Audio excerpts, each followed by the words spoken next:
Hey, it's Kelly Ford backstage with Chris Janson. What camera are we looking at? I don't know. This one? Great.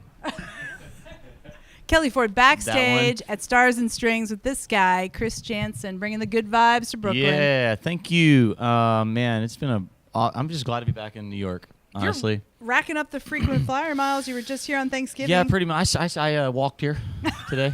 You did? And, yep, walked all the way. It was it was a heck of a trip. How fun was doing the Macy's Thanksgiving Day Parade? It was actually really delightful. To be honest with you, now, like I talked with you beforehand, I was excited for it, but in all truth, I was 50% excited for it because I really like to be home on Thanksgiving and any holiday, especially just this time of year. I like to be home a lot.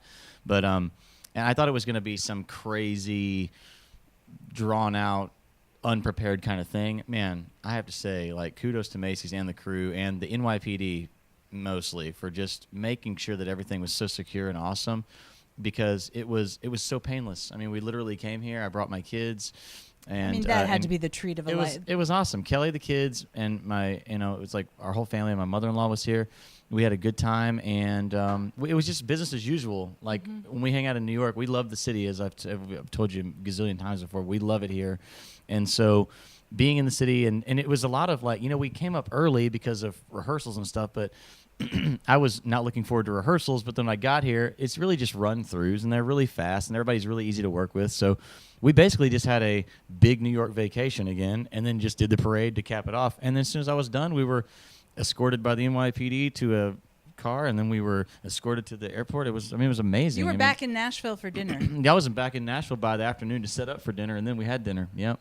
We have talked so often about how much you love New York. Kelly lived here. You've said you would feel right at home with all the honky. Yeah, no, legit. I love the honking, actually. I applaud the honking, the car honking, because I like to drive like I'm in NASCAR all the time. Yeah. And in fact, tomorrow I'll be playing the NASCAR Awards, fun fact. And last night I got introduced on the Opry. I was on the Opry last night, both shows by, I'm a Bass Pro guy myself. And then Martin Truex, the Bass Pro driver, introduced me. But long story short, I like to drive fast. And you can do that here. You really can. And you can just honk, and people are like, hey.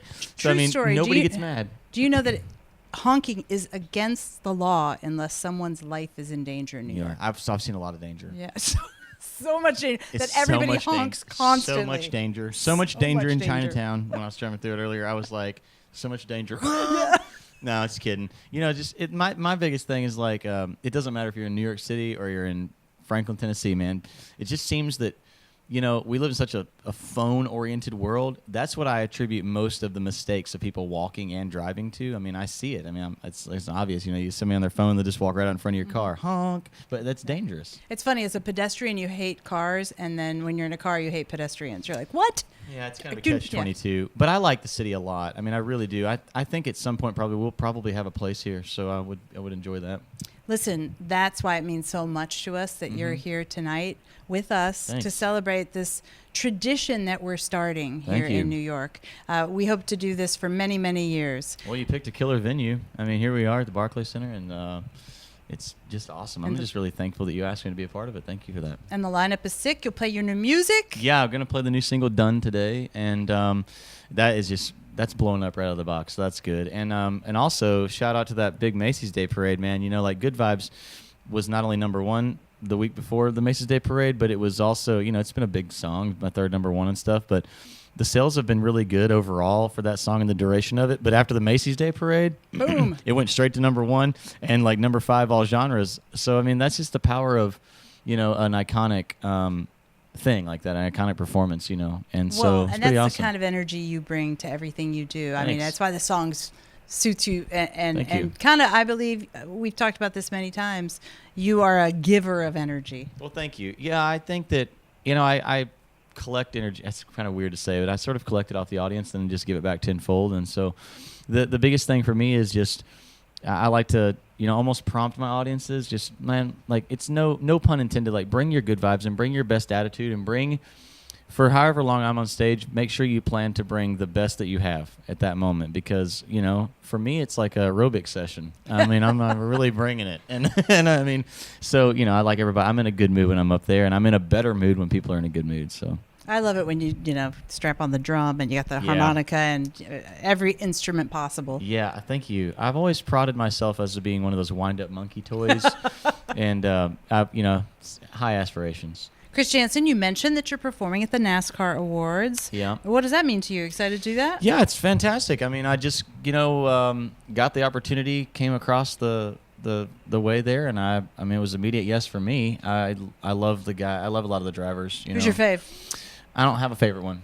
I just like a lot of them personally. I don't watch a lot of racing. All I know is like I've played at a lot of racing events. That's how I got into it. So like I've become friends with Austin Dillon, who's a great guy, and Richard Childress, who's obviously an icon in the whole sport of NASCAR and in the driving world.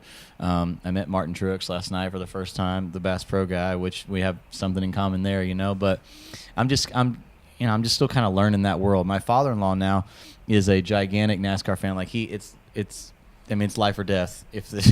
For real, if the race is on, he's watching the race. So you are definitely making him proud. I'm taking him with me. Oh yeah, of course. Yeah, we're taking him. We're taking him to the show.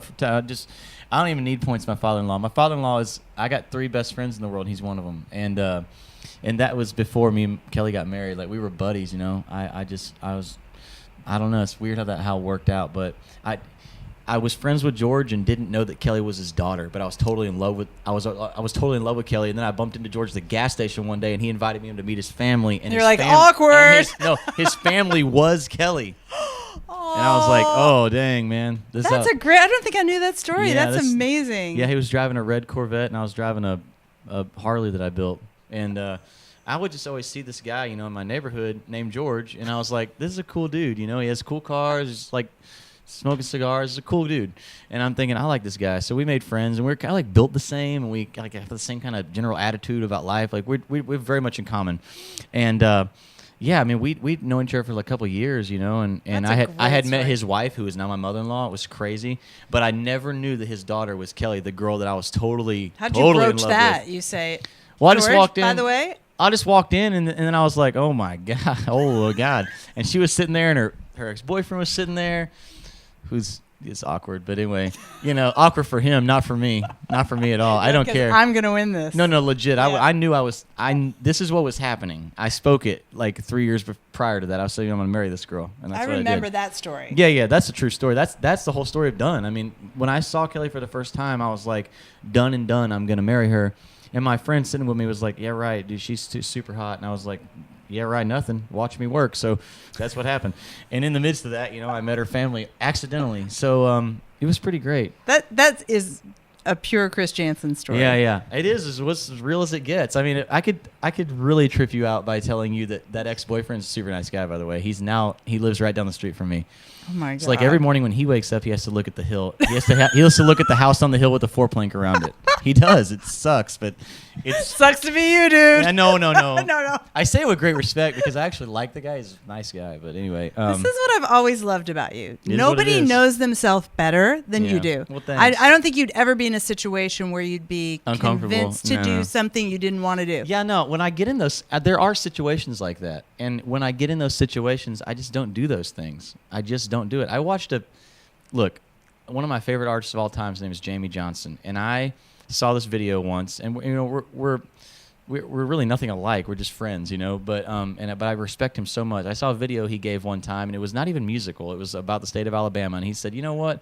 Some things in my business, I just don't really like, so I don't do those things."